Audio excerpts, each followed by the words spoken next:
Harbach 1940-nél. Újra és újra őket látom.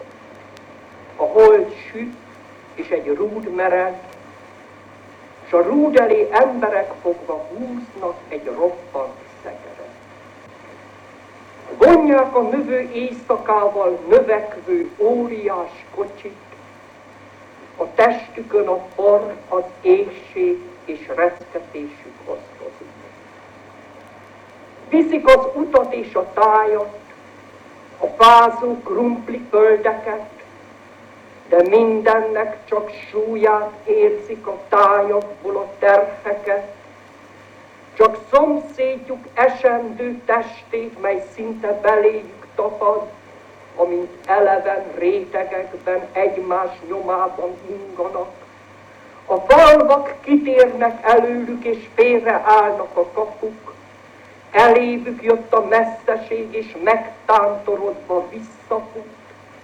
Térdig gázolnak, botladozva facipőiknek alacsony, sötéten, zörrenő zajában, mint láthatatlan avaron, de törzsük már a némasságé, magasba mártják arcukat, feszülten, mintha szimatolnák a messze égi vájukat, mert fogadásukra már készen, akár egy megnyíló karám, kapuit vadul széttaszítva sarkig kitárult a halál.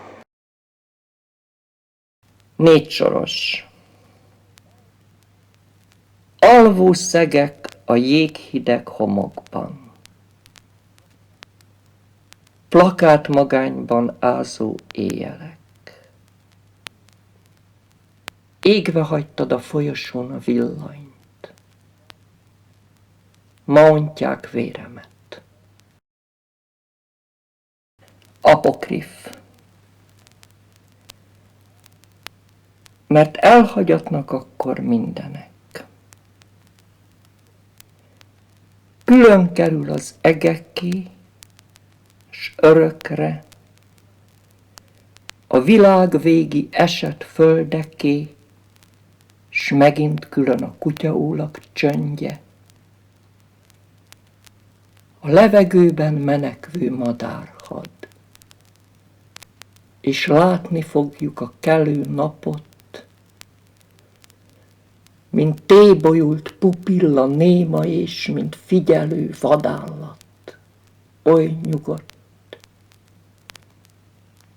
de virrasztván a számkivettetésben,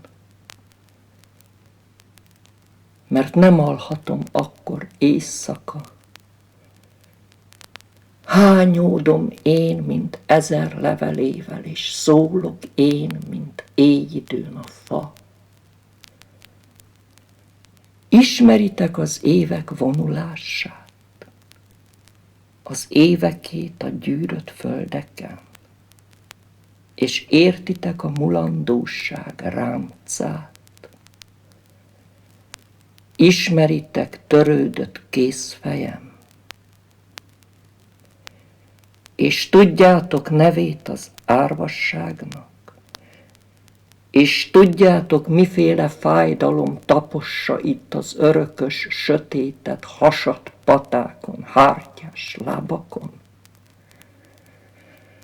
Az éjszakát, a hideget, a gödröt, a rézsút forduló fegyencfejet. Ismeritek a dermet vájukat, a mélyvilági kín, ismeritek.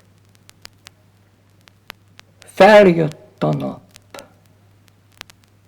vesszőnyi fák sötéten a haragos ég infravörösében. Így indulok, szemközt a pusztulással egy ember lépked hangtalan. Nincs semmije, árnyéka van. Meg botja van, meg rabruhája van. Ezért tanultam járni. ezekért a kései, keserű léptekért. S majd este lesz, és rám kövül sarával az éjszaka, s én hunyt pillák alatt őrzöm tovább vonulást, lázas fácskákat, s ágacskáikat.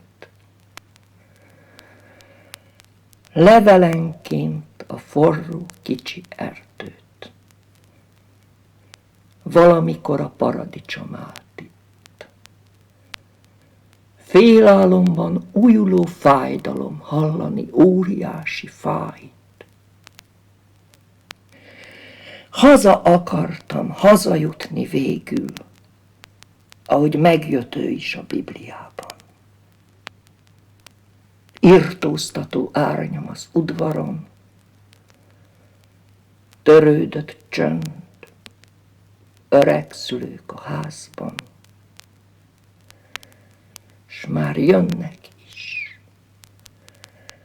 már hívnak is, szegények már sírnak is, ölelnek botladozva.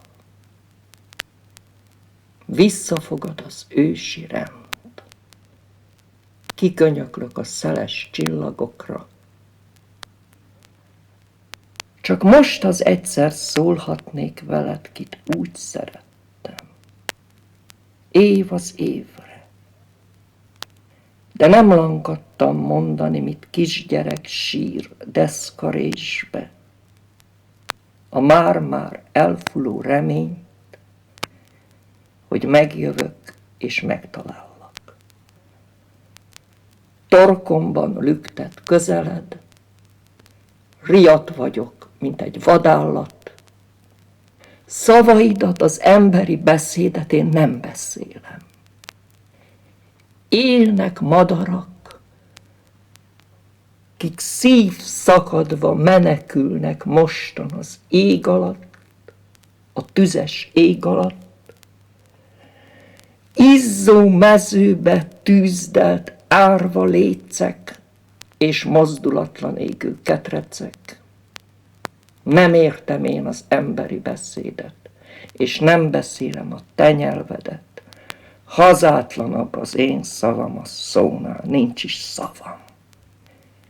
Iszonyú terhe, omlik alá a levegőn, hangokat ad egy torony teste. Sehol se vagy. Mi üres a világ. Egy kerti szék, egy kínfelett nyugágy, éles kövek közt árnyékom csörömpöl. Fáradt vagyok, kimeredek a földből. Látja Isten, hogy állok a napon. Látja árnyam, kövöm és kerítésem. Lélegzet nélkül látja állani árnyékomat a levegőtlen présben. Akkorra én már, mint a kő vagyok. Halott redő, 1000 rovátka rajza, egy jó tenyérnyi törmelék akkorra már a teremtmények arca. És könny helyett az arcokon a ráncok. Csorog alá, csorog az üres árok.